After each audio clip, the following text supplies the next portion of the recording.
Welcome back. Former Republican Attorney General Brad Schimel says he's in running for state Supreme Court in 2025.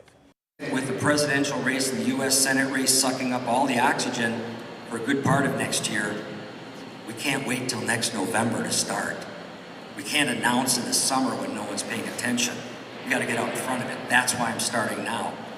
Most importantly, this long race gives me the time to listen to the voters and make sure I can be the best public servant to represent their interests, not my opinions. Schimel, a current Waukesha County Circuit Court judge, made the announcement Thursday night in Waukesha. Current Justice Ann Walsh Bradley's 10-year term will be up in 2025. The liberal justice has indicated she will seek another term, setting up another battle for control of the state's high court. The announcement coming just 4 months after Justice Janet Protasiewicz was sworn in, flipping the court's 4-3 majority from conservative to liberal. Protasiewicz beat conservative Daniel Kelly by 11 points.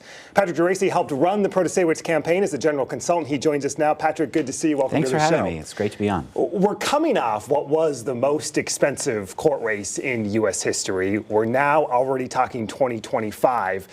Is this the new norm when we're talking about state Supreme Court races in Wisconsin? I think that you're seeing how impactful these Supreme Court races can be, and we're in ground zero here in Wisconsin, so I would expect this to be a big race and really to have the world's attention, the country's attention. So, yep, this is going to be a big one. Take us into your postmortem this past spring. How did Justice Janet Protasiewicz win, and not only win by 11 points? Well, what she did was she campaigned everywhere. She didn't leave any vote unturned, and you saw that the map showed that she was able to put up 11 points because she wasn't just focused in Madison and Milwaukee. She was in Green Bay. She was in Wausau. She was across the state, and she had a message that resonated with voters. What was the analysis in terms of how strongly do we talk about maps? How strongly do we talk about abortion? Because this shifted how the conversation went in this type of race. Well, I think when you look at Janet, each one of these races is different.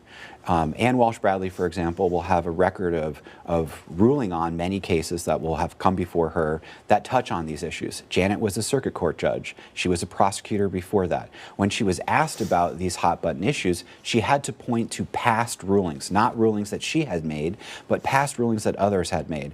And so her quotes on these rulings, they got a lot of attention, and they seemed like they were really big news and really different, but really what she was doing was pointing to dissents or rulings that she agreed with. Let me ask you about that. When she called the maps rigged, which got a lot of attention and still gets a lot of attention, was that a political strategy and planned out, or did she just come out and say that one day? Well, actually, she was quoting Jill Karofsky's dissent of that MAPS case. And so, that got a lot of attention because we're really living in a different world. The world has changed over the last couple of years, and there's so much more attention to these court races that seemed new. But she was actually quoting Jill Karofsky, who is the current Supreme Court justice, and that wasn't necessarily a strategy that we were trying to be bold or trying to be out there. We were actually just trying to be honest and be transparent. A race like the state Supreme Court race is technically nonpartisan, but are we at the point in time now where we should just embrace that these nonpartisan races have become political campaigns? Is that what you anticipate to see in 2025 also? I think I see it a little differently, and I'm not trying to be cute here, but I think that what you're looking at is a court that had been hijacked by the right wing. This was a court that nearly overturned a free and fair election by 1 vote. If someone asks you, how many votes did Joe Biden win Wisconsin? He won it by 1 vote on the Wisconsin Supreme Court. Brian Hagedorn decided not to overthrow a free and fair election. This was a court that was incredibly right wing.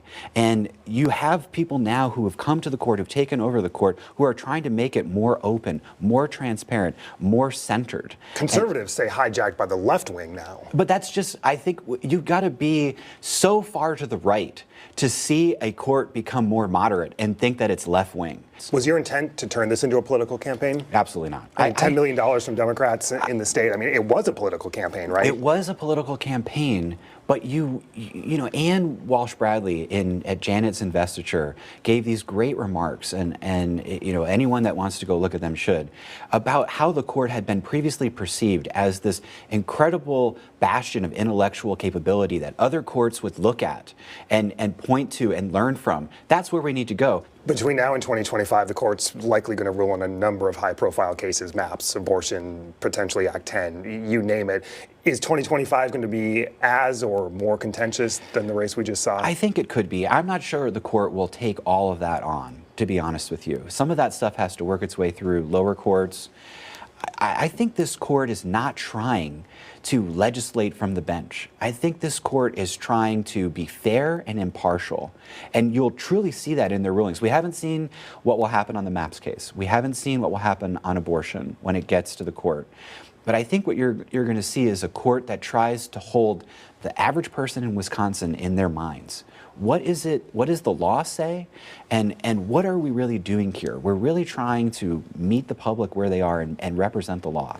A lot to talk about and a lot of time to talk about it between now and 2025. Patrick Garasi, General Consultant for Janet Protasewicz's campaign. Patrick, hey, thanks so much for your time. Thanks for having me. I'd love to come back and talk more. We can talk all day. We about could, this. absolutely. Thank you. We appreciate it. Thanks, y'all.